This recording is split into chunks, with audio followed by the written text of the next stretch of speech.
Hello everyone, welcome to our YouTube channel conceptual study, strong your base to strong your future. आइए हम कर रहे हैं आज से अपनी शुरू टेस्ट सीरीज़। ठीक है, तो मैंने आप सभी को टेलीग्राम पर एक इन्फॉर्मेशन दे दी थी कि हम लोग आज से आईसीटी की रिवीजन वीडियो के साथ साथ आप क्या शुरू कर रहे हैं, टेस्ट सीरीज शुरू कर रहे हैं। तो 4 दिन में हम लोग आईसीटी पूरा कवर कर देंगे, जिससे अब आपको एग्जाम से पहले तक आईसीटी दोबारा छेड़ने की जरूरत नहीं पड़ेगी, या इस तरह के सभी फर्स्ट पेपर जो आपका सारा का सारा है वो एग्जाम से पहले आपको छेड़ने की दोबारा जरूरत ही नहीं पड़ेगी। आप अपने सेकंड पेपर पे फोकस करिएगा, सिर्फ एग्जाम से जस्ट पहले आप उसको रिवाइज करना, और ये जो एमसीक्यूज की सीरीज है इसे दोबारा लगाना, आपकी रिवीजन बहुत अच्छे से हो जाएगी। ठीक है, तो चलिए, और अभी तक अगर आपने चैनल को सब्सक्राइब नहीं किया तो पहले चैनल को सब्सक्राइब कर लेना, और टेलीग्राम का जो लिंक है वो डिस्क्रिप्शन में भी दे दूंगा मैं आपको, और आप डायरेक्ट जाके देख सकते हैं। वहाँ पर कंसेप्चुअल स्टडी नाम से चैनल है, वहाँ पे आपको उस पर ज्वाइन कर लो। वहाँ हमारे रेगुलर में टेस्ट डलेंगे, सुबह टेस्ट डलेगा और शाम को उसकी वीडियो आ जाएगी, ताकि आप अपने आप को इवेल्युएट कर पाएँ कि आपको कितना ज़्यादा आ रहा है या कितना ज़्यादा समझ में आ रहा है। ठीक है, और क्या आपके कंसेप्ट क्लियर हैं या नहीं हैं, और अगर हैं तो उनको और मजबूत किया जाएगा, नहीं है तो कुछ नई चीज़ें समझी जाएंगी। ठीक है, चलिए स्टार्ट करते हैं। स्टार्ट करने से पहले छोटी सी एक रिक्वेस्ट है, प्लीज़ घर में रहिए, सुरक्षित रहिए। ठीक है, और प्लीज़ घर से बाहर मत जाइए, जितना हो सके अवॉइड करिए, घर में रहो, पढ़ते रहो। ठीक है, और चलो स्टार्ट करते हैं।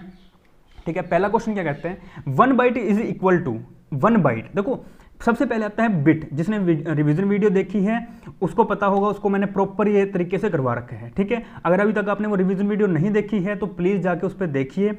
और उस पर जो कमेंट भी आए थे एक चीज़ की, सर प्रीवियस ईयर के जो है वो एग्जाम जो क्वेश्चन थे वो डालिए। तो ये जो मैंने किसी भी सब्जेक्ट की बनाई है, चाहे वो रिसर्च है, आपकी कम्युनिकेशन है, आईसीटी है, टीचिंग है, किसी भी सब्जेक्ट की हैं, उन सभी में आपको प्रीवियस ईयर के ही क्वेश्चंस ऑलमोस्ट देखने को मिलेंगे। अगर मैंने 100 क्वेश्चन बनाए हैं तो उसमें से आपको 75 to 80 क्वेश्चन जो हैं वो सारे के सारे प्रीवियस ईयर के क्वेश्चन ही देखने को मिलेंगे। ठीक है, तो आज वाले क्वेश्चंस भी कुछ खास नहीं थे, लेकिन फिर भी इस तरह के क्वेश्चंस ही पेपर में आते हैं, और प्रीवियस ईयर के ही क्वेश्चन है अगर आपने देखा होगा तो। ठीक है, तो चलो स्टार्ट करते हैं। देखो सबसे पहले आता है बिट, फिर आता है बाइट। ठीक है, तो 1 बाइट, अब बिट छोटा हुआ तो इसका मतलब ये चीज़ बड़ी है, बाइट बड़ी है, तो 1 bit is equal to 8 bit. इसका आंसर क्या है, 8 बिट। ठीक है, तो पहले बिट आता है फिर बाइट आता है। ठीक है, तो फर्स्ट का आंसर क्या है, 8 बिट्स। सेकंड क्वेश्चन क्या कहते हैं, how are the computer identified on the internet. देखो यहाँ कंप्यूटर से आप समझ सकते हो खुद को, यहाँ कंप्यूटर का मतलब हो आप, और इंटरनेट का मतलब है आपका घर या आपका गली मोहल्ला। ठीक है, ऐसे समझते हैं इसको। ठीक है, कंप्यूटर का मतलब हो आप और इंटरनेट का मतलब आपका गली मोहल्ला। तो आप अपने गली में या आप अपने घर में किस नेम से पहचाने जाते हो, ये क्वेश्चन पूछ रहे हैं। तो आपका कुछ यूनिक नेम होगा, कुछ भी आपका यूनिक नेम होगा, उसी नेम से आप पहचाने जाओगे, है ना। देखो गली में आप किसी और नेम से पहचाने जाओगे, लेकिन आप जब क्या नाम घर पे आओगे तो आपको एक शॉर्ट नेम, एक निक नेम दे दिया जाता है, जिसके वजह से आप पहचाने जाते हो। तो अब हम कॉमन पार्लेंस में अगर बात करें तो कंप्यूटर को हम लोग कंप्यूटर कहते हैं, जस्ट कंप्यूटर कहते हैं। मगर जब हम इंटरनेट पर बात करते हैं कंप्यूटर की, तो उस कंप्यूटर को हम इंटरनेट पर जाने के बाद IP एड्रेस से पहचानते हैं। ठीक है, तो हर कंप्यूटर का एक IP एड्रेस होता है जिसके थ्रू हम लोग कंप्यूटर को पहचानते हैं। देखो जब क्राइम होता है ना, जब साइबर क्राइम होता है, तो साइबर क्राइम में साइबर सेल वाले IP एड्रेस की मदद से ही पहचानते हैं कि कौन सा इंस्ट्रूमेंट या कौन सा जो कंप्यूटर है इस क्राइम में जो है वो इंक्लूड था, तो IP एड्रेस की वजह से पहचाना जाता है। ठीक है, तो सेकेंड का आंसर क्या हो गया आपका, C, IP एड्रेस। ठीक है, फुल फॉर्म ऑफ USB, बहुत सिंपल क्वेश्चन है, लेकिन इस क्वेश्चन में बहुत लोग अड़ जाते हैं। ठीक है, तो जो USB का फुल फॉर्म पूछा गया था, ये क्वेश्चन मैंने यहाँ पे लिखना भूल गया, लेकिन ये प्रीवियस ईयर में आया हुआ है। तो USB की फुल फॉर्म क्या है, क्या यूनिवर्सल। देखो यहाँ पे ना एलिमिनेशन मेथड भी, अगर आपको थोड़ा भूल जाओ और नहीं पता लगता तो आप ये चीज़ आजमा सकते हो। ठीक है, तो क्या कहते हैं USB। अब USB आपको पता है वो पेन ड्राइव है ना।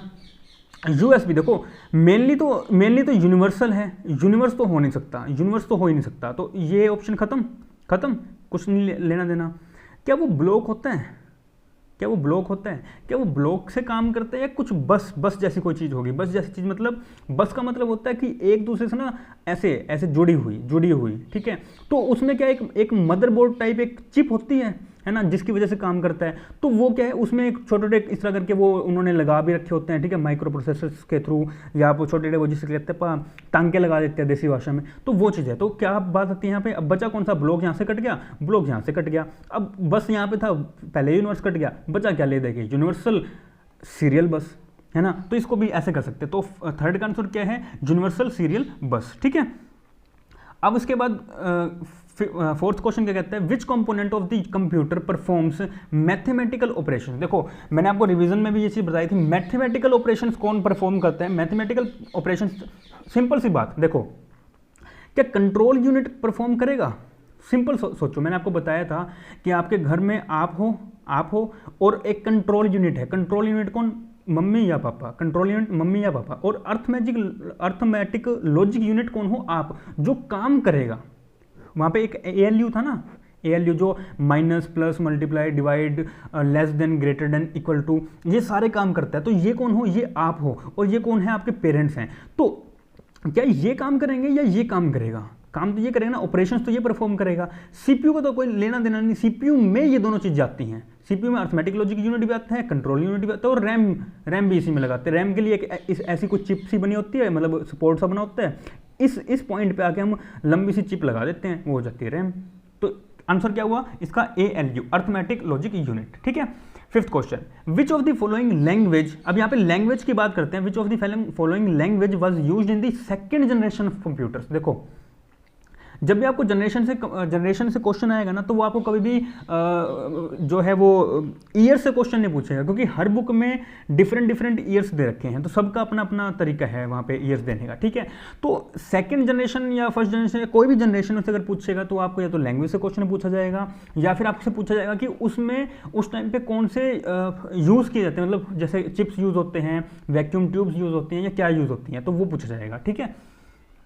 तो सेकंड जनरेशन कंप्यूटर्स में आपको अगर याद हो तो कौन सी लैंग्वेज यूज होती है, देखो फर्स्ट जनरेशन तो कौन सी थी, जो आपकी लो लेवल लैंग्वेज होगी। तो लो लेवल लैंग्वेज कौन सी है आपकी, कौन सी low level language, low level language आपकी असेंबली लैंग्वेज होती है, अगर आपको याद हो। फिर आती है आपकी मशीन लैंग्वेज आपकी जो है वो लो लेवल लैंग्वेज। अब लो लेवल लैंग्वेज क्यों है, क्योंकि ये कंप्यूटर जो है, मैंने आपको उधर भी बताया था, कंप्यूटर जो है वो कंप्यूटर क्या है, एक मशीन है, और मशीन लैंग्वेज समझेगी, तो मशीन क्या हुई, एक लो लेवल लैंग्वेज हुई, ठीक है। तो लो लैंग्वेज ये फर्स्ट जनरेशन में आई, फिर सेकंड जनरेशन में कौन सी, असेंबली लैंग्वेज, और इसका और सेकंड में ही हाई लेवल लैंग्वेज भी आ चुकी थी, लेकिन कुछ पार्ट था, तो इसलिए हम लोग इसको ज़्यादा इंक्लूड नहीं करते। और थर्ड लेवल लैंग्वेज, इसको जो थर्ड लेवल में या थर्ड जनरेशन में है, उसमें हाई लेवल लैंग्वेज का यूज़ किया जाता था, ठीक है। तो इसका आंसर क्या हुआ, असेंबली लैंग्वेज। जावा तो अभी थोड़े टाइम पहले आई थी, ठीक है। तो इसका हम ये हाई लेवल लैंग्वेज है वैसे तो इसका हम यूज़ करते हैं अपनी कुछ प्रोग्राम्स बनाने के लिए, ठीक है। तो इसका आंसर क्या है, असेंबली लैंग्वेज। सिक्स्थ क्वेश्चन क्या कहते हैं, अब देखो, अब ये वाले क्वेश्चन थे, यहाँ तक नॉर्मल क्वेश्चन थे।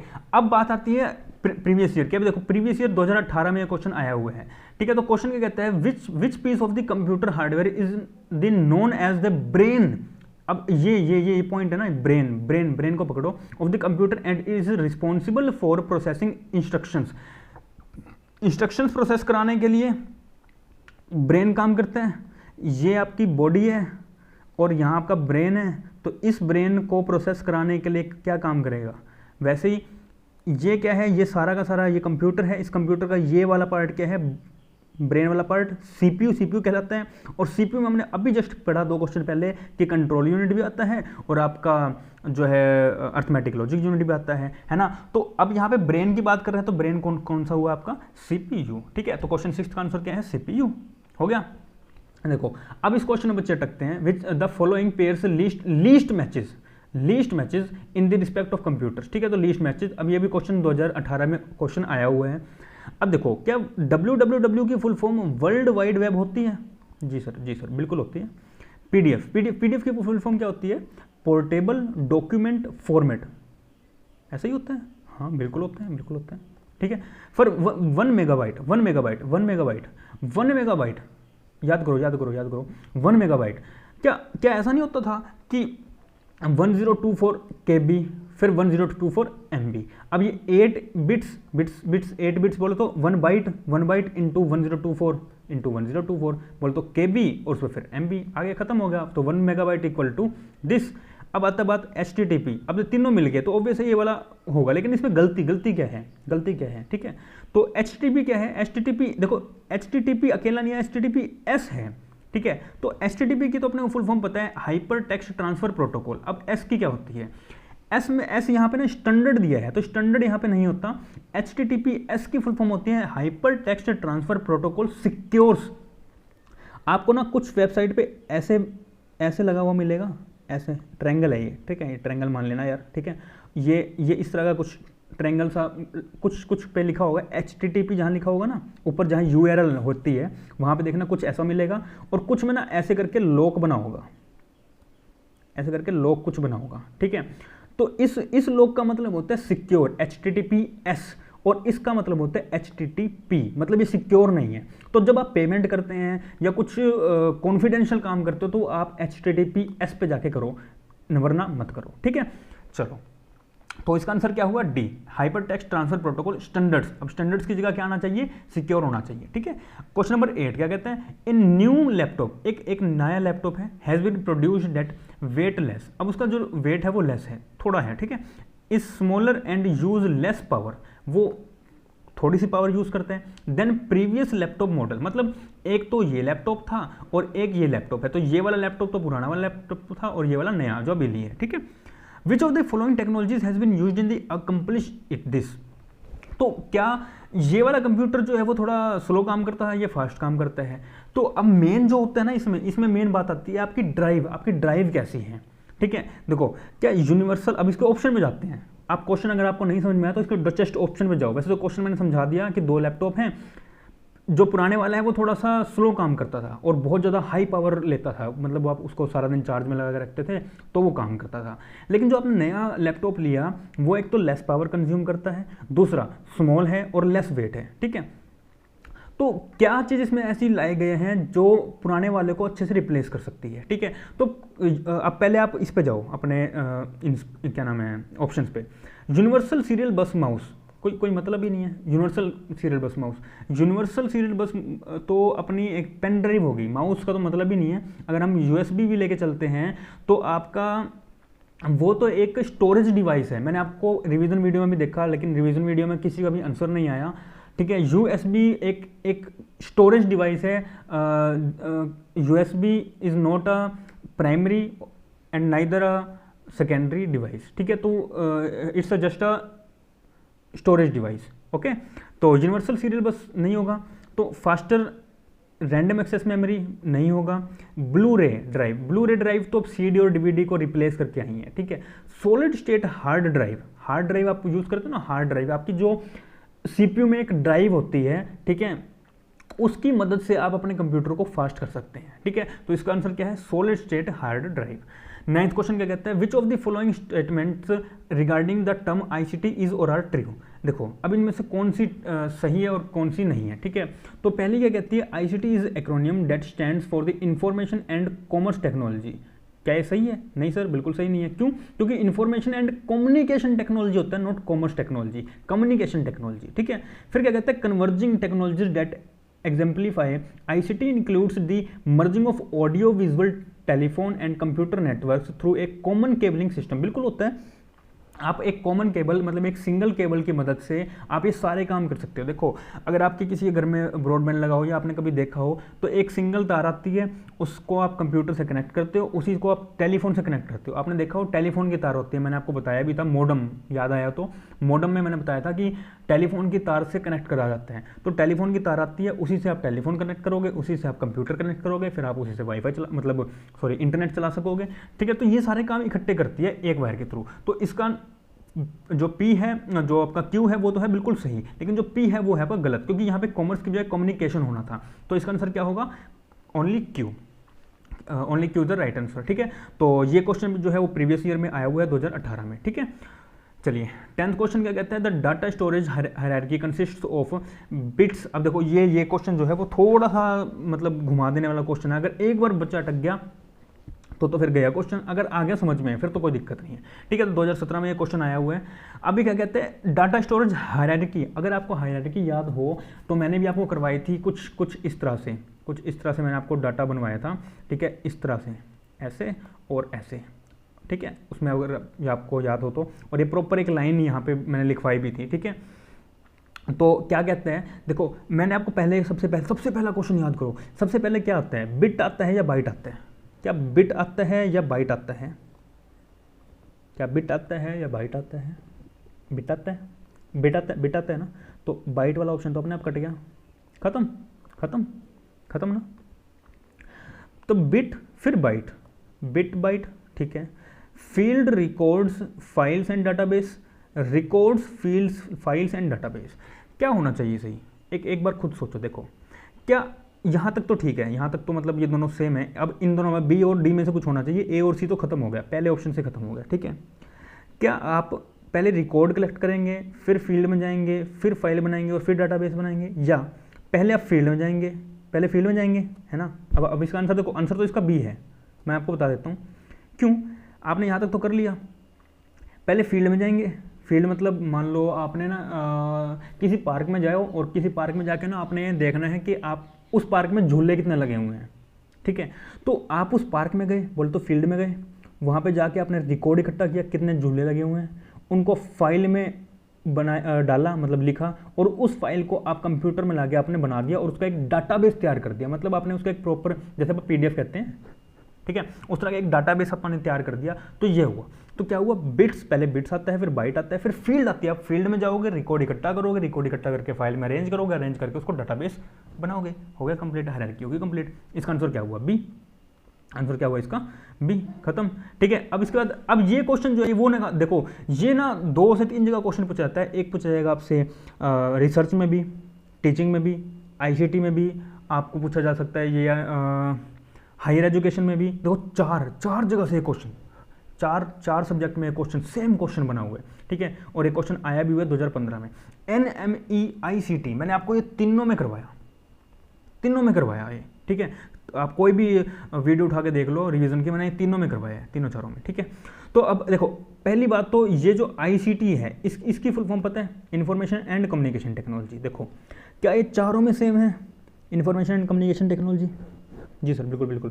देखो चारों में सेम है। अब बात आती है NME, तो नेशनल मिशन ऑन इलेक्ट्रिसिटी, सच्ची ना, इलेक्ट्रिसिटी नहीं, बिल्कुल नहीं। नेशनल मिशन ऑन E-गवर्नेंस, ठीक है, सोच सकते हैं, एक बार रुको फिर देखते हैं। फिर उसके बाद है नेशनल मिशन ऑन एजुकेशन। हाँ, ये थोड़ा लग रहा है। नेशनल मिशन ऑन E-लर्निंग, अब ये भी थोड़ा लग रहा है। अब पंगा, E-गवर्नेंस करें, एजुकेशन करें, या फिर लर्निंग करें, है ना। अब यहाँ देखो, अब यहाँ पे बात आती है, थोड़ा सा आपको सोचना पड़ेगा, क्या E-गवर्नेंस जो है वो नेशनल मिशन हो सकता है? देखो नेशनल मिशन हो सकता है माना, लेकिन E-गवर्नेंस कभी भी ना इस तरह का मिशन नहीं बनता। गवर्नमेंट का कोई मिशन नहीं होता। क्या गवर्नमेंट ने कोई मिशन लगाया था कि हम डिजिटलाइजेशन करेंगे? ऐसा कुछ नहीं, ठीक है। उन्होंने कहा आप डिजिटलाइजेशन करो, हम आपके साथ हैं, ठीक है। उनका कोई मिशन नहीं था, ठीक है। ई-लर्निंग तो ऑब्वियस है, जब आप ICT ले आए तो ई-लर्निंग तो होगी, ठीक है। तो अब बात आती है एजुकेशन की। अब नेशनल मिशन ऑन एजुकेशन मतलब आप जो भी एजुकेशन प्रोवाइड करा रहे हैं उसके ऊपर आपका एक मिशन हो। अगर आपको याद हो तो मैंने आपको हायर में करवाया था 6 से लेके 14 तक एज वाले बच्चों को फ्री एजुकेशन प्रोवाइड करवाना। तो ये एक तरह का मिशन है ना, मिशन है। तो इसकी फुल फॉर्म क्या हुई, national mission on education through ICT, बोल तो इंफॉर्मेशन एंड कम्युनिकेशन टेक्नोलॉजी, खत्म, ठीक है। 2-3 बार बोलो, याद हो जाएगा। National mission on education through ICT, national mission on education through ICT के अपनों को याद है, नेशनल मिशन ऑन एजुकेशन याद करना है, खत्म हो गया। चलो तो इसका आंसर क्या हुआ, C। अब आता है 12th question, when a computer is booting, ठीक है, BIOS is loaded to the memory by, ये क्वेश्चन है 2014 में। अब देखो पहली बात तो बायोस की फुल फॉर्म क्या होती है, बेसिक इनपुट आउटपुट आगे सिस्टम, है ना। तो बेसिक इनपुट आउटपुट सिस्टम, तो ये चीज़ होती है। तो अब ये होता कैसे है, जब आप कंप्यूटर चलाते हो ना, तो आपने कभी देखा हो तो वहाँ पे ना F12 करके आएगा कि आप बूटिंग के लिए F12 कर सकते हो, ठीक है। तो जब कंप्यूटर स्टार्ट होते हैं तो जितने भी आपकी छोटी छोटी प्रोसेसिंग है, जो आपके प्रोग्राम्स है कंप्यूटर के, आपको उसको रन करने के, उस चीज़ को एक एक एक मतलब रोम होती है, ठीक है, एक रोम होती है। मैं आपको आंसर बता दूँ इसका आंसर आपका रोम है, सॉरी, इसका आंसर आपका क्या है, रोम, ठीक है। एक सेकेंड, ठीक है। तो जब कोई बूटिंग होती है, मतलब आप जब कंप्यूटर स्टार्ट करते हैं तो उस टाइम पे कुछ बेसिक इनपुट आउटपुट जो आप आपने इनपुट आउटपुट्स लगा रखे हैं, उन पे उनके कुछ ड्राइवर्स हैं, उनको प्रोसेस करना अच्छे से वो सिस्टम करता है, मतलब आपके रिफ्रेश करती है, एक तरीके से वो कह सकते हो कि वो आपके सिस्टम को रिफ्रेश करती है। तो वो कहाँ होती है, तो क्या कहते हैं, मैंने कंप्यूटर इज बूटिंग, जब बूटिंग करते हो तो BIOS is loaded to the memory by, कौन सी मेमोरी से, रोम। रोम बोल तो रीड ओनली मेमोरी, ठीक है, रीड ओनली मेमोरी। 2014 का क्वेश्चन है। 13 क्वेश्चन क्या कहते हैं, अब ये थोड़ा क्वेश्चन है, हो गया याद तो ठीक है, नहीं हुआ तो फिर तो खत्म ही है कहानी, ठीक है। तो 2008 का क्वेश्चन है ये, क्या कहते हैं, डिस्क्राइब्स, ये वर्ड लिखा हुआ है, ठीक है, इसकी फुल फॉर्म बतानी है, describe the display of a document on the screen as it will actually print, जो एक्चुअली प्रिंट होता है उसका क्या कहते हैं। तो क्या कहते हैं इस चीज को, वट यू सी, देखो actually print, what you see is what you get, what you see is what you get, खत्म, ठीक है, यही इसका आंसर है, ठीक है। इसमें कुछ और ट्रिक लगाने की कोई नीड नहीं है, बस नॉर्मल आपको फुल फॉर्म याद होनी चाहिए। तो क्या कहते हैं, what you see is what you get, जो आप देख रहे हैं वही आपको मिलेगा, ठीक है। तो एक्चुअली प्रिंट क्या होगा, तो एक्चुअली प्रिंट तो वही होगा जो आप देख रहे हैं वही आपको मिल जाएगा, ठीक है, खत्म। तो आंसर क्या है, बी। 14th क्वेश्चन क्या कहते हैं, विच of the following is non impact printer. देखो इम्पैक्ट प्रिंटर कौन से होते हैं, इम्पैक्ट मैंने आपको बताया था वहाँ पे एक, आप सभी ने अगर वो देखा हो टाइपराइटर, तो टाइपराइटर मैंने आपको बताया था एग्जांपल, उस टाइम पे रिवीजन में भी इस तरह का कुछ बना होता है, ठीक है, और इसमें इस तरह के जो है वो लेटर्स, अल्फ़ाबेट्स लेटर होते हैं, और सामने इस तरह की एक ब्लैक कलर की रिबन होती है, और यहाँ पे एक सिस्टम होता है, और यहाँ पे इसका सारा कीबोर्ड होता है, ठीक है। तो यहाँ पे आप जैसे ही इसको यहाँ से प्रेस करोगे, तो यहाँ से ये मान लो इसको आपने प्रेस किया तो ये उठ के ऐसे जाएगा, और यहाँ पे जाके ठप जाके बढ़ेगा, और बढ़ने के बाद जो रिबन होगा, रिबन से भिड़ के यहाँ पे एक पेज लगा हुआ है, उस पेज में जाके छप जाएगा, ठीक है। तो इसे कहते हैं इम्पैक्ट पढ़ना, किस चीज़ का इम्पैक्ट पढ़ना। लेकिन जो इस तरह के इम्पैक्ट नहीं मारता वो वाला कौन सा प्रिंटर है, ठीक है, तो हमें वो वाला प्रिंटर बताना है। देखो थर्मल प्रिंटर भी हमारा इसी तरह का था कि थर्मल मतलब वो एक बिजली की तरह का था, भी हम उससे मारते थे और वो होता था, ठीक है। फिर लेज़र प्रिंटर भी इसी तरह का है, ठीक है, सॉरी एक मिनट, नॉन इम्पैक्ट प्रिंटर बताना है, ठीक है। तो थर्मल प्रिंटर कौन सा अपना, जो बिजली की वजह से होता है, ठीक है, थर्मल की पावर की वजह से, ठीक है। लेज़र प्रिंटर जो लेज़र लाइट की वजह से हम प्रिंट करते हैं, तो इन पे तो कोई इम्पैक्ट पड़ता ही नहीं, ठीक है। उसमें फिर इंकजेट बोले तो जो आपके कलर्ड प्रिंटर्स होते हैं, जब आप एनटीए का ये यूजीसी वाला जब आप रोल नंबर निकलवाने जाओगे ना, तो वहाँ पे आपको कई बार होता है, कई बच्चे ना कलर प्रिंटर निकलवा के जाते हैं ताकि कोई प्रॉब्लम ना आए। तो कलर्ड प्रिंट जो है वो इंकजेट प्रिंटर से निकलता है, ठीक है। फिर डॉट मैट्रिक्स प्रिंटर, अब ये डॉट मैट्रिक्स जो प्रिंटर होता है ये होते हैं आपके इम्पैक्ट प्रिंटर। तो ये चारों तो कौन से हुए, ये तीनों तो कौन से हो गए आपके नॉन इम्पैक्ट, ठीक है, और ये वाला कौन सा हो गया इम्पैक्ट। तो नॉट नॉन इम्पैक्ट, देखो नॉट से नॉन कट गया, तो आपने इम्पैक्ट प्रिंटर बताना है। तो इम्पैक्ट प्रिंटर आपका कौन सा हुआ, डॉट मैट्रिक्स प्रिंटर हुआ, ठीक है। फिर विच of the following is the fastest memory, सबसे फास्टेस्ट मेमोरी, अगर आपको याद हो ऐसे ऐसे ऐसे ऐसे ऐसे, ठीक है। सबसे पहले एक आती है, फिर दूसरी आती है, फिर तीसरी आती है, फिर चौथी आती है, याद है, मैग्नेटिक टेप सबसे लास्ट में आती है। तो सबसे फास्टेस्ट बतानी है। आप जैसे जैसे ऊपर जाओगे, याद है, जैसे ऊपर जाओगे और जैसे जैसे नीचे आओगे, जैसे जैसे नीचे आओगे वैसे वैसे उसकी जो है स्पेस बढ़ता रहेगा, और उसकी जो स्पीड है वो कम होती रहेगी, और जैसे जैसे आप ऊपर जाओगे वैसे वैसे उसकी कॉस्ट कम होती रहेगी, और उसका स्पेस भी तो कम होगा ही होगा, लेकिन उसकी स्पीड जो है वो हाईएस्ट होती रहेगी। तो फास्टेस्ट मेमोरी बतानी है। फास्टेस्ट मेमोरी कौन सी होती है आपकी, रजिस्टर्स जो आपके सीपीयू में आपके रजिस्टर्स लगे होते हैं वो वाले, ठीक है। तो सीपीयू में पहले रजिस्टर्स होते हैं, फिर रैम और रोम की बारी आती है, और यहाँ पे एक कैशे मेमोरी भी होती है। तो सबसे फास्टेस्ट जो होती है वो आपके रजिस्टर्स होती हैं, ठीक है, रजिस्टर्स। फिर है 16th, choose the correct sequence. अब करेक्ट सीक्वेंस कौन सी है, ये क्वेश्चन देखो मैं शायद जहाँ तक मुझे ध्यान है उसमें मैंने, हाँ, रिवीजन वाली वीडियो में मैंने आपको सिर्फ लैन, मैन और वैन करवाया था। मैंने आपको मुंह जुबानी बताया था कि पैन और कैन भी होता है। तो एक नया कंसेप्ट है यहाँ आपको सीखने को मिलेगा, ठीक है।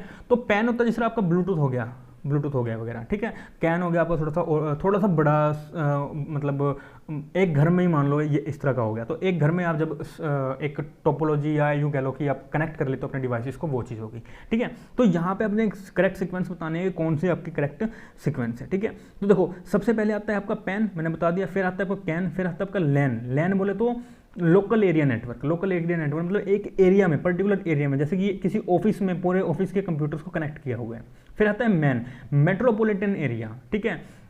मेट्रोपॉलिटन एरिया नेटवर्क मतलब एक सिटी को कनेक्ट कर दिया। फिर आता है wide area network. Wide area network मतलब पूरी दुनिया को, जैसे कि इसका सबसे बड़ा एग्जांपल क्या है आपका इंटरनेट, मतलब मैं अपने घर पे बैठ के पढ़ा रहा हूँ, आप अपने घर पे बैठ के पढ़ रहे हैं, ये क्या है वाइड एरिया नेटवर्क। हालांकि इसको हम इंटरनेट कह सकते, मतलब इंटरनेट का पार्ट तो है, इंटरनेट इसका पार्ट है वाइड एरिया नेटवर्क का, मतलब, लेकिन जब हम बात करते हैं नेटवर्क्स तो उधर कंप्यूटर्स को जोड़ने की बात होती है। तो हम जब मतलब कॉमन पार्लेंस में हम लोग इसको वाइड एरिया नेटवर्क का जो सबसे बड़ा एग्जांपल लेके चलते हैं वो इंटरनेट ही लेके चलते हैं, ठीक है। तो इसका आंसर क्या है बी। फिर विच of the following is not a web browser. मैंने आपको ये बताया था, बहुत इंपॉर्टेंट क्वेश्चन है ये भी PYQ है भाई, ये PYQ है, ठीक है। तो इसको लिख लेना, तो ये भी PYQ है और आई थिंक ये 2019 में आया था जहाँ तक मुझे ध्यान है, ठीक है। 2019 का PYQ है, ठीक है। तो इसमें से कौन सी नहीं है? क्या गूगल है, क्या लाइनक्स है, safari, Mozilla Firefox, internet explorer, ठीक है। तो इसमें क्या कहते हैं इंटरनेट एक्सप्लोरर, देखो वेब ब्राउजर जिससे आप ब्राउज कर सकते हैं, ठीक है। इससे कर सकते हैं, इंटरनेट एक्सप्लोरर से कर सकते हैं, मोजिला फायरफॉक्स से भी कर सकते हैं, लाइनक्स से भी कर सकते हैं, सफारी से भी कर सकते हैं। सफारी उनको पता होगा, आईफोन वालों को ज़्यादा नॉलेज होगी इसकी, ठीक है। और गूगल से क्या होता है, गूगल क्रोम जो होता है वो होता है आपका वेब ब्राउज़र, लेकिन जो गूगल होता है वो होता है आपका सर्च इंजन। सिर्फ गूगल, देखो Google Chrome is a software, but Google जो है वो आपका है एक वेब सर्च इंजन, क्योंकि आप गूगल क्रोम पे क्लिक करके खोलते हो और फिर उसके बाद गूगल पे जाके सर्च करते हो, तो गूगल क्रोम क्या हुआ आपका वेब ब्राउजर हुआ, गूगल क्या हुआ आपका सर्च इंजन हुआ, ठीक है। तो इसका आंसर क्या है आपका ए।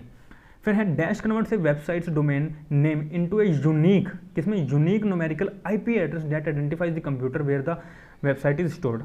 ये शुरुआत में अपन ने क्वेश्चन किया था, उससे हल्का फुल्का लिंक खाता हुआ है, ठीक है। तो इसको क्या कन्वर्ट करता है, क्या हाइपरलिंक? नहीं सर, हाइपरलिंक क्या होता है, एक वेबसाइट को या एक पेज को दूसरे पेज से लिंक करता है। HTML एक लैंग्वेज है जिसकी वजह से हम वेबसाइट बनाते हैं। डोमेन नेम सिस्टम एक सिस्टम है, नेम है, मतलब आपकी वेबसाइट का नेम। लेकिन जो आपका डोमेन नेम सर्वर है वो क्या आपके कन्वर्ट करता है आपके डोमेन नेम को आपके वेबसाइट के डोमेन नेम, मतलब वेबसाइट का डोमेन नेम मतलब वेबसाइट के नेम को किस में, IP एड्रेस में। तो इसको कन्वर्ट कौन करता है, आपके नेम को आपके एड्रेस में कन्वर्ट कौन करता है, डोमेन नेम सर्वर। जैसे कि वही कि आप हो, आपका एक पर्टिकुलर नाम है, आपको गली में कुछ और घर पे किसी और नाम से बुलाया जाता है, ठीक है। तो आपका मतलब यूँ लगा लो कि आपका जो एक निक नेम है वो निक नेम क्या है आपका, बाहर जाके एक यूँ लगा लो कि हाँ आपका ना यूँ ऐसे, इसको ऐसे समझो कि आपके घर में ना आपका एक निक नेम है और आपका एक बहुत क्लोज फ्रेंड है जो बाहर से आता है और आपको उसी निक नेम से पहचानता है, ठीक है, आपको उसी निक नेम से बुलाता है और आप सेम क्लास में पढ़ते हो। सेम क्लास में आप जब बैठते हो तो आपको वो आपके स्कूल वाले नेम से ना बुला के आपको वो घर वाले निक नेम से बुलाता है। तो वो क्या, वो एक सर्वर का काम कर रहा है, वो एक डोमेन नेम सर्वर का काम कर रहा है जो आपके निक नेम को पब्लिलाइज कर दे रहा है। वो आप सबको बता देगा भी तेरा नाम ये है, ठीक है। तो निक नेम सबको बता देगा और फिर वो लोग उसी नाम से तुमको पहचानेंगे, ठीक है। तो ये काम करता है डोमेन नेम सर्वर, ठीक है। 19th क्वेश्चन क्या कहता है, BCC is not able to see. मैंने आपको बहुत अच्छे से बताया था एक क्लासरूम का एग्जांपल देके, ठीक है। तो कैसे था वो आप देख लेना उसमें रिवीजन वाली वीडियो में, ठीक है। तो इसका आंसर आपको शायद ध्यान हो। तो देखो BCC जो होता है वो सबको देख सकता है, सिवाय अपने साथ वाले BCC को छोड़ के, वो सबको देख सकता है, ठीक है। तो इसका आंसर क्या है, अदर BCC। तो BCC किसको नहीं देख सकता, अदर BCC को नहीं देख सकता, बाकी वो सबको देख सकता है, ठीक है। 20th MICR stands for and is used in. MICR, अब अगर आपको याद हो MICR बैंक से रिलेटेड होता है, अगर आपको याद हो तो MICR magnetic ink character recognition in bank, used in bank, ठीक है। तो MICR क्या है, MICR की फुल फॉर्म क्या होता है, मैग्नेटिक इंक कैरेक्टर रिकॉग्नाइजेशन, ठीक है। मैग्नेटिक इंक कैरेक्टर रीडर नहीं होगा, ठीक है, कैरेक्टर रिकॉग्नाइजेशन होगा, लेकिन ये पुलिस स्टेशन में यूज़ नहीं होता बिल्कुल भी, ठीक है। उसके बाद बैंक्स में यूज़ होता है, ठीक है। उसके बाद ये मैग्नेटिक इंक कैरेक्टर रीडर पीवीआर्स में नहीं यूज़ होता, ठीक है। तो ये बैंक्स में यूज़ होता है। बैंक्स में किस में यूज़ होता है? जब चेक्स में कुछ नंबर्स होते हैं, कुछ स्पेशल नंबर्स होते हैं जिन्हें पढ़ने के लिए इस मशीन का यूज़ किया जाता है, ठीक है। तो इसका आंसर क्या है? Magnetic ink character recognition, and this is used in banks. MS PowerPoint is an example of MS PowerPoint. देखो मैंने आपको बताया था सॉफ्टवेयर होते हैं, कुछ सॉफ्टवेयर होते हैं। बायोस अभी आपका पढ़ के आए, इसको कौन रन करता है? रोम या रैम? रोम, ठीक है। तो रोम के अंदर ये होती है सॉफ्टवेयर। खत्म हो गया ये तो वैसे भी, ठीक है। प्रोग्रामिंग सॉफ्टवेयर नहीं होते, ठीक है, क्योंकि हम लोग प्रोग्राम्स उसमें बनाते हैं, ठीक है। फिर सिस्टम सॉफ्टवेयर सिस्टम यूटिलिटी भी इसमें नहीं आता। आपके जो भी MS के पावर पॉइंट्स है जिसमें आप कुछ ना कुछ एप्लीकेशन परफॉर्म कर रहे हैं, वो आते हैं आपकी एप्लीकेशन सॉफ्टवेयर में। तो आपका जो MS पावर पॉइंट है, जो ये PPT देख रहे हैं ना आप, ये वाली सारी PPT, ये सारी MS पावर पॉइंट में बनी हुई है, और ये MS पावर पॉइंट को ही हम लोग एप्लीकेशन सॉफ्टवेयर कहते हैं, ठीक है। चलिए 22nd question, in comparison to secondary storage primary storage is. Secondary storage के कंपेरिजन में प्राइमरी स्टोरेज क्या है? थोड़ा सा सोचो, अभी थोड़ा सा कंफ्यूज सा कर देगा, एक लाइन में है लेकिन फिर भी कंफ्यूज करेगा ये। सोचो क्या सेकेंडरी जो आपकी ये है स्टोरेज डिवाइस है, या आपका प्राइमरी स्टोरेज डिवाइस है, इन दोनों में फ़र्क होता है? पहली बात तो प्राइमरी स्टोरेज डिवाइस में फ़र्क होता है और सेकेंडरी में स्टोरेज डिवाइस में फ़र्क होता है, ठीक है। प्राइमरी फर्स्ट पे आएगी, सेकेंडरी सेकंड पे आएगी। क्या बात कर दी सर टुच्चू सी, ठीक है। चलो ढंग से करते हैं, ठीक है। क्या कहते हैं? स्लोअर एंड लेस एक्सपेंसिव, ठीक है। क्या होता है? क्या प्राइमरी स्टोरेज स्लोअर होती है? प्राइमरी स्टोरेज में पहली बात तो आता क्या है? क्या रैम रोम वगैरह आएगा कि रजिस्टर्स आएंगे? अभी हम पढ़ गए, सबसे पहले रजिस्टर्स आता है, फिर रैम और रोम आता है। सेकेंडरी में क्या आएगा? आपके वही पेन ड्राइव है ना, वो चीज़ आएंगी। तो प्राइमरी स्टोरेज जो वो क्या होगी? वो क्या स्लोअर होगी या फास्टर होगी? स्लोअर वाला ऑप्शन कट गया, चलो ठीक है, फास्ट होगी। अभी मैंने आपको चीज़ बताई कि जैसे जैसे वो ऊपर जाएगी वैसे वैसे उसकी कॉस्ट कम होती रहेगी, कॉस्ट जो है वो उसकी ज़्यादा होती रहेगी, और जो उसकी जब जैसे वो नीचे जाएगा वैसे वैसे उसकी कॉस्ट कम होती रहेगी, ठीक है। मैंने आपको यहाँ पे शायद गलत बता दिया था, मुझे ध्यान नहीं आ रहा। तो क्या होगा? देखो ऐसे होता है, जब ऐसे होता है, ठीक है। तो रजिस्टर सबसे ऊपर होते हैं, ठीक है, सबसे नीचे मैग्नेटिक टेप्स होते हैं। तो आप जैसे जैसे ऊपर जाओगे, मतलब रजिस्टर्स पे, फिर कैशे मेमोरी पे, जैसे जैसे आप ऊपर जाओगे उतनी महंगी होती रहेंगी, उतनी ज़्यादा एक्सपेंसिव होती रहेंगी, ठीक है। और एक्सपेंसिव के साथ साथ वो फास्टेस्ट भी होंगी। लेकिन आप जैसे जैसे नीचे आओगे, मतलब पेन ड्राइव पे आओगे, CD पे आओगे, तो CD तो 20-20 रुपये की मिल जाती है, लेकिन जो ये होते हैं ICs होती हैं आपकी, वो मिलती हैं आपको 4-4, 5-5, 10-10 हज़ार रुपये की। तो वो महंगी होती है लेकिन फास्टर भी होती है, ठीक है। लेकिन आप जैसे जैसे नीचे आओगे तो वो सस्ती मिल जाएगी, लेकिन वो फास्टर नहीं होगी, वो स्लोअर होंगी, और साथ में लेकिन वो डाटा जो है वो सबसे ज़्यादा स्टोर करके रखेंगे, ठीक है। तो इसका आंसर क्या है? फास्टर तो होंगी लेकिन वो मोर एक्सपेंसिव भी होंगी, ठीक है। तो primary storage are faster and more expensive than secondary storage devices, ठीक है। 22nd का B। 23rd का, एक computer program that converts an entire program, पूरा का पूरा program instructions at a time machine language is called a. तो एक कंप्यूटर प्रोग्राम है जो कन्वर्ट करता है पूरे प्रोग्राम ऑफ इंस्ट्रक्शंस को एक ही टाइम में, कि कौन से में? एक ही टाइम में, जिसमें मशीन लैंग्वेज को क्या कहा जाता है? तो मैंने आपको ये शायद उसमें रिवीजन में शायद ये रह गई थी, ठीक है। तो मैं यहाँ पे आपको करवा देता हूँ। तो आपका जो कंपाइलर होता है, ये क्या करता है? वो एक बार में, मतलब ये आपका एक पेज है, इस पूरे पेज को ये एक बार में ही मशीन लैंग्वेज कौन सी है? वही बाइनरी वाली 0 और 1 वाली, ठीक है। तो 0 और 1 वाली बाइनरी लैंग्वेज होती है, इसे हम लो लेवल लैंग्वेज भी कहते हैं। तो इस लो लेवल लैंग्वेज जो कंप्यूटर की एक मशीन है, मशीन लैंग्वेज ही समझेगा। तो कंप्यूटर एक मशीन होने के बावजूद मशीन लैंग्वेज ही समझेगा, लेकिन हमने कोई बात कर दी किसी हाई लैंग्वेज में, तो हाई लेवल लैंग्वेज को जब वो मशीन लैंग्वेज में कन्वर्ट करता है पूरे पेज को, मतलब ये मान लो ये सब कुछ हाई लेवल लैंग्वेज में लिखा हुआ है और इसको कन्वर्ट करेगा अब ये लो लेवल लैंग्वेज में, एक बार में पूरे पेज को उठा के इसने कन्वर्ट कर दिया, तो उसे हम कहते हैं कंपाइलर। जब एक लाइन को किया कन्वर्ट, फिर यहाँ लिखा, फिर दूसरे को किया, फिर यहाँ लिखा, फिर तीसरे को किया, फिर यहाँ लिखा, फिर चौथे को किया, फिर यहाँ लिखा, इस चीज़ को क्या कहते हैं हम लोग? इंटरप्रेटर, ठीक है। तो ये क्या चीज़ होती है? दोनों की दोनों चीज़ें थोड़ी सी इंपॉर्टेंट है। तो करते दोनों ही हाई लेवल लैंग्वेज को लो लेवल लैंग्वेज में है, लेकिन कंपाइलर करता है एक बार में, इंटरप्रेटर करता है एक एक लाइन को, ठीक है। तो इसका आंसर क्या है? कंपाइलर। 24th का, विच of the following is the most least powerful? देखो अब मोस्ट लीस्ट पावरफुल कह दिया, मोस्ट लीस्ट पावरफुल, ठीक है। एक तो मोस्ट पावरफुल आ जाए, एक मोस्ट लीस्ट पावर, मतलब सबसे कम। अब सबसे कम जो पावरफुल होगा वो कौन सा होगा, वो कौन सा होगा? क्या वो सुपर कंप्यूटर होगा? नहीं सर, सुपर कंप्यूटर तो मोस्ट पावरफुल है, ठीक है। फिर मेन फ्रॉम उससे कम आता है, फिर आता है आपका मिनी कंप्यूटर, उससे कम आता है, और सबसे कम जो स्लोअर कंप्यूटर होते हैं वो आपके होते हैं माइक्रो कंप्यूटर। माइक्रो कंप्यूटर कौन से? आपके जो पर्सनल कंप्यूटर्स है, पर्सनल पीसीज हैं, वो चीज़, ठीक है। लैपटॉप्स हो गए, आपका कंप्यूटर हो गया, वो चीज़ आपकी माइक्रो कंप्यूटर्स में आते हैं, ठीक है। तो आंसर क्या है? Micro computer. चलिए आज का लास्ट क्वेश्चन क्या है? CD ROM. CD ROM stand for, CD ROM से क्या होता है? क्या कंपैक्ट डिस्क। पहले देखो यहाँ पे वही फिर से क्वेश्चन अपना यहाँ बहुत सिंपल है, आप फुल फॉर्म से या ऑप्शन से बना सकते हो। ROM, क्या रोम की आपको फुल फॉर्म पता है? रीड ओनली मेमोरी होता है, रीड ओनली मेमोरी होता है। ओवर मेमोरी और ओवर मेमोरी वाले खत्म किससे, ठीक है। अब CD, अब CD की फुल फॉर्म करनी है अपने को याद, तो CD की फुल फॉर्म क्या कंप्यूटर डिस्क होगी या कॉम्पैक्ट डिस्क होगी? क्या कंप्यूटर डिस्क होगी या कॉम्पैक्ट डिस्क होगी?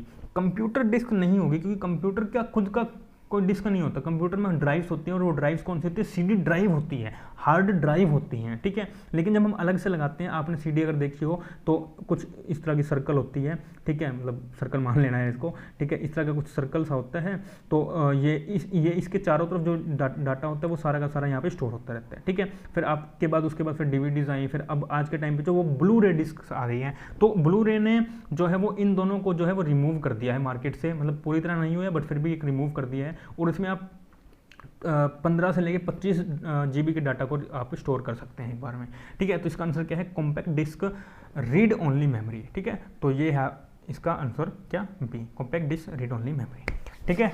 चलिए उम्मीद करता हूँ आप सबके क्वेश्चंस बहुत से सही होंगे और फीडबैक जरूर दोगे। उम्मीद करता हूँ कि आप लोग कमेंट करके ज़रूर बताओगे कि आपके क्वेश्चंस कितने सही हुए हैं, ठीक है। और अगर अभी तक भी आपने चैनल को सब्सक्राइब नहीं किया तो प्लीज़ चैनल को सब्सक्राइब कर लो, और टेलीग्राम के ग्रुप को आप जाके ज्वाइन कर लो, ठीक है। चलिए आज के लिए सिर्फ इतना ही। थैंक यू वेरी मच, मिलते हैं कल के नए टेस्ट के साथ, ठीक है। चलिए थैंक यू वेरी मच।